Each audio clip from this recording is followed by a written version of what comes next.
Lockdown से पहले गीता के घर का नजारा कुछ ऐसा था कि रोहन ऑफिस जाता था और शिविन स्कूल। जिनके घर से जाने के बाद गीता काम खत्म करके बाकी समय आराम करती थी। लेकिन लॉकडाउन के बाद ऑफिस और स्कूल घर में ही खुल गए और इससे गीता का हाल वो तो आपको देखने में ही मजा आएगा। शिविन, ओ शिविन, महाराज उठने के लिए क्या 21 तोपों की सलामी लेंगे? अरे बिस्तर से बाहर निकल, ऑनलाइन क्लास स्टार्ट होने वाली है। अरे तुम भी हद करती हो, स्पीकर की तरह चिल्लाने की क्या जरूरत है? दिख नहीं रहा मेरी कॉन्फ्रेंस चल रही है। अब कैमरा और स्पीकर ऑन कर रहा हूं, मुझे कोई शोर नहीं चाहिए। इस पर जैसे ही रोहन लैपटॉप का कैमरा और स्पीकर ऑन करता है तभी कुकर की सीटी बजती है। करा लो अब इसे चुप। लॉकडाउन नहीं हुआ, मेरी मौत का फरमान जारी हो गया। दोनों बाप बेटे ने नाक में दम किया हुआ है। ऐसा बोलकर गीता वहां से शिविन के कमरे में पहुंच जाती है, जहां शिविन अभी भी सो रहा होता है। ओ आलसी, अब अगर 5 मिनट में नहीं उठाना तो आज तेरा गेम और यूट्यूब कैंसिल। माँ की बात सुनकर शिविन बिना 1 मिनट गंवाए उठ खड़ा होता है। उठ गया, अभी नहाकर भी आता हूँ। ये नाटक कहीं और, मुंह पर गीला कपड़ा मार और पढ़ने बैठ। शिविन की ऑनलाइन क्लास स्टार्ट हो जाती है, जिस पर गीता उसे वहां बिठाकर रसोई में चली जाती है। थोड़ी देर में उसे कमरे से कुछ आवाज सुनाई देती है, जिसे सुनकर वो कमरे में वापस आती है।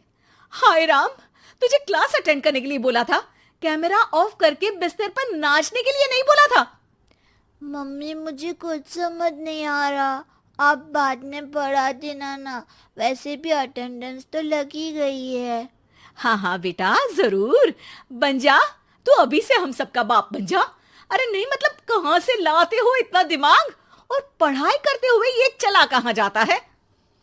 नाइस क्वेश्चन, दिमाग से पूछकर बता दूंगा। शिविन की बातों से परेशान होकर गीता उसे मारने के लिए जैसे ही आगे बढ़ती है तभी वो कमरे से बाहर भाग जाता है। अब शिविन आगे आगे और गीता हाथ में चप्पल पकड़े उसके पीछे पीछे पूरे घर में दोनों घूम रहे होते हैं। इसी बीच वो रोहन के पास पहुंच जाता है और शिविन को मारने वाली चप्पल रोहन के लैपटॉप पर जाकर गिरती है। ओए माँ!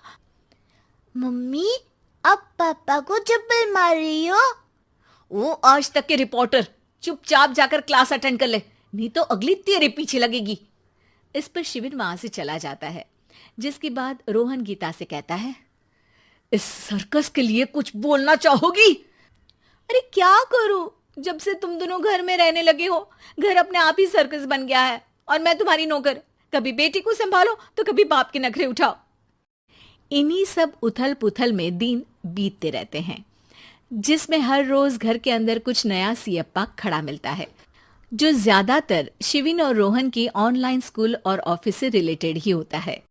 एक सुबह, शिविन चल उठ, आज की क्लास जल्दी है। कैमरा ऑफ करके आप अटेंड कर लो। अरे ऐसे छित्तर पड़ेंगे, दादी नानी सब एक साथ याद आ जाएंगी। गीता की लाख मशक्कतों के बाद क्लास तो खत्म हो जाती है, लेकिन उसके बाद शिविन फोन इस्तेमाल करते हुए इंस्टाग्राम रील बनाने लगता है। रसोड़े में कौन था? तुम थी, मैं थी, कौन था? कौन था? हाँ, मैं गरीब हूँ, मैं गरीब हूँ। अरे ओ गरीब के बेटे, आजा, मैं बनाती हूँ तुझे गरीब। मैं बताती हूँ रसोड़े में कौन था। पढ़ाई करने बोलो तो इनकी माँ मर जाती है और ये पागलपंतियां जितनी मर्जी करा लो। गीता शिविन को डांट रही होती है, तभी रोहन बीच में बोल पड़ता है। अरे बच्चा ही तो है, इतना गुस्सा क्यों कर रही हो? बेटे का साथ देने की इसी एक कोशिश में अब शिविन के साथ साथ रोहन भी गीता के गुस्से की सूली पर चढ़ जाता है। अगर बेटे पर इतना ही प्यार आ रहा है तो इसे क्लास अटेंड क्यों नहीं कराते, इसका होमवर्क क्यों नहीं कराते?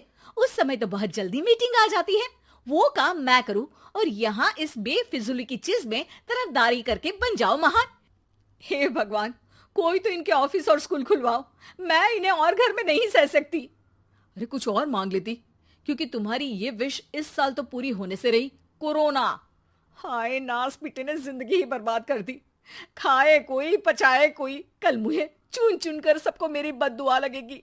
उन्होंने दुनिया का और इन बाप बेटे दोनों ने मेरा जीना मुश्किल कर दिया। गीता वहां से चली जाती है, जिसके बाद रोहन शिविन से कहता है, अरे तुम्हारी मम्मी इतनी भड़की हुई क्यों है? आपकी वजह से पूरा समय घर में रहते हो और उस पर कोई काम कराने की जगह बस ऑर्डर देते रहते हो।